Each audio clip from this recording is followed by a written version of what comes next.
Hello, আসসালামু আলাইকুম। আপনারা যারা লাস্টের ভিডিওটা দেখেছেন, মানে যে নিয়মিতই দেখবেন ভিডিওগুলো, নয়তো আপনারা হয়তো আমার যারা একবারে শিখতেছেন অ্যাডোবি ইলাস্ট্রেটর, হয়তো প্রত্যেকটা ভিডিওই তো আমরা একটা টুলস নিয়ে আলোচনা করছি, হয়তো আপনারা মিস করে ফেলবেন যে ইম্পর্টেন্ট টুলস হতে পারে। যদি আপনি রেগুলার ভিডিও না দেখেন বা মানে ধারাবাহিকভাবে না দেখেন, হয়তো আপনি পরে তেমন বুঝতে পারবেন না। তাই চেষ্টা করবেন ভিডিওগুলো সবগুলো দেখার জন্য। এইখানে দেখতে পাচ্ছেন কিছু টুলস আছে, এই টুলস নিয়ে আজকে কথা বলবো। এইখানে প্রথম যে টুলটা দেওয়া আছে হোয়াইট টুল, এটা মূলত কি কাজ করে? আমরা একটা স্ট্রোক নিচ্ছি, স্ট্রোক লাইন নিচ্ছি। এখানে এই যে ধরুন এরকম একটা স্ট্রোক লাইন নিলাম, এটা ফিল কালারটা অফ করে দিচ্ছি। এখন এটা সিলেক্ট থাকা অবস্থায় আমরা যখন এই টুলটা সিলেক্ট করব, দেখেন আমি জাস্ট এটার এই পাশে কর্নারে ক্লিক করে জাস্ট আমি টান দিচ্ছি, দেখেন এইদিকে বড় হয়ে যাচ্ছে। আবার এইখানে ছোট করছি, ছোট হয়ে যাচ্ছে। জাস্ট একটু মাউসে ক্লিক করে করতে হবে এগুলা। এই দেখতে পাচ্ছেন আবার বড় হয়ে যাচ্ছে। আবার ক্লিক করে যদি আমি একটু ছোট করে দেই, ছোট হয়ে যাচ্ছে। আমি যদি এই কর্নারটা একটু বড় করতে চাই, এই দেখেন এই কর্নারটা বড় হয়ে গেছে।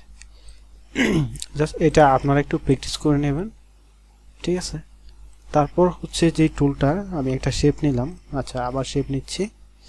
দেখতে পাচ্ছেন পরে র্যাপ টুল একটা আছে, এটা কি কাজ করে? আমি যদি এই যে একটা শেপ নিলাম, দেন আমি এই টুলটা সিলেক্ট করলাম। এখন যদি এই যে এরকম ব্রাশের মতো হবে,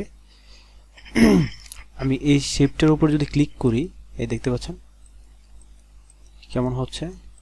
আমি মানে এই শেপটা আমি বাড়াতে পারবো, আবার এই যে সাইড দিয়ে আমি কমাতে পারবো। এগুলো দিয়ে অনেক সময় অনেক শেপ বানানো যায় আর কি। দেখতে পাচ্ছেন এটা এটা একটা র্যাপ টুলের কাজ হচ্ছে, মানে শেপ আপনি বাড়াতে পারবেন, আবার এই সাইড দিয়ে ক্লিক করে কমাতেও পারবেন, ঠিক আছে? তারপর একটা টুল হচ্ছে, এই দেখতে পাচ্ছেন এটা হচ্ছে ট্রে টুল। এগুলো তেমন কাজে লাগে না, জাস্ট এগুলার কাজ কি এগুলো একটু দেখেন। দেন এটা ক্লিক করলে এই দেখেন আমি ক্লিক করছি কেমন হয়ে যাচ্ছে, ঠিক আছে? আমি জাস্ট ক্লিক করছি কেমন হয়ে যাচ্ছে, আবার এই দেখেন কেমন ক্লিক করছি কেমন হয়ে যাচ্ছে। ওকে, তারপর আবার একটা শেপ নিচ্ছি। দেখতে পাচ্ছেন এইখানে কিছু টুলস আছে, এগুলো যদি সিলেক্ট করি দেন দেখেন ক্লিক করি কেমন হয়ে যাচ্ছে, এটা একবারে ছোট হয়ে যাচ্ছে। তারপর আচ্ছা এটা ডিলিট করে দিচ্ছি, আরেকটা শেপ নিচ্ছি। দেখেন এইখানে ব্লোড টুল, এটা যদি ক্লিক করি কেমন হচ্ছে, এই যে এটা এই যে এই পাশে ক্লিক করি, এটা কেমন রাউন্ড শেপ, ক্লিক করলে বড় হয়ে যাচ্ছে। আবার যদি এরকম সাইডে দিয়ে টিপ দিই, মানে ব্রাশের মতো বড় হয়ে যাচ্ছে। আচ্ছা আরেকটা শেপ নিচ্ছি। দেন এইখানে দেখেন একটা টুলস আছে, এইটা আমি যদি এই যে সাইড দিয়ে ক্লিক করি, আর টুলসটা এই যে দেখেন কিরকম হয়ে যাচ্ছে, দেখতে পাচ্ছেন? জাস্ট আপনি একটু দেখে নেবেন, খুবই সিম্পল এই টুলসগুলো। আমি একটা আবার শেপ নিচ্ছি। তারপর এই টুলসটা দেখায়, এই যে সাইডে ক্লিক করলে কেমন হয়ে যাচ্ছে।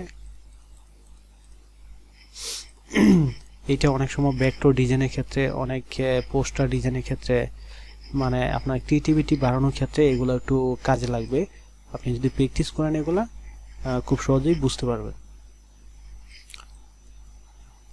এখন সবার নিচে যে টুলটা, এটা দেখতে পাচ্ছেন এই যে কেমন হয়ে যাচ্ছে, নিচে দিয়ে দিচ্ছি আমি। দেখতে পাচ্ছেন এটা কেমন একটা শেপ হয়ে যাচ্ছে। যাই হোক, এই টুলসগুলা আপনারা একটু প্র্যাকটিস করবেন বাসায়, তাহলে এই টুলসগুলোর কাজগুলো মনে রাখবেন। অনেক সময় অনেক ডিজাইনের ক্ষেত্রে যদি এই টুলসের কাজটা কি এটা যখন মাথায় থাকে, তখন আপনার ডিজাইনটা করতে সহজ হবে, ঠিক আছে? তারপর আমরা আলোচনা করবো হচ্ছে শেপ বিল্ডার টুল নিয়ে। এটা খুবই ইম্পর্টেন্ট টুল। পরের ভিডিওতে আমরা শেপ বিল্ডার টুল নিয়ে আলোচনা করবো। আমি চাচ্ছি মানে ছোট ছোট করে দিচ্ছি, কারণ যাতে আপনারা বিরক্ত বোধ না করেন, এই জন্য আমি মানে অল্প ভিডিওর ভিতরেই একটা টুল দুইটা টুল বোঝানোর চেষ্টা করছি, ঠিক আছে?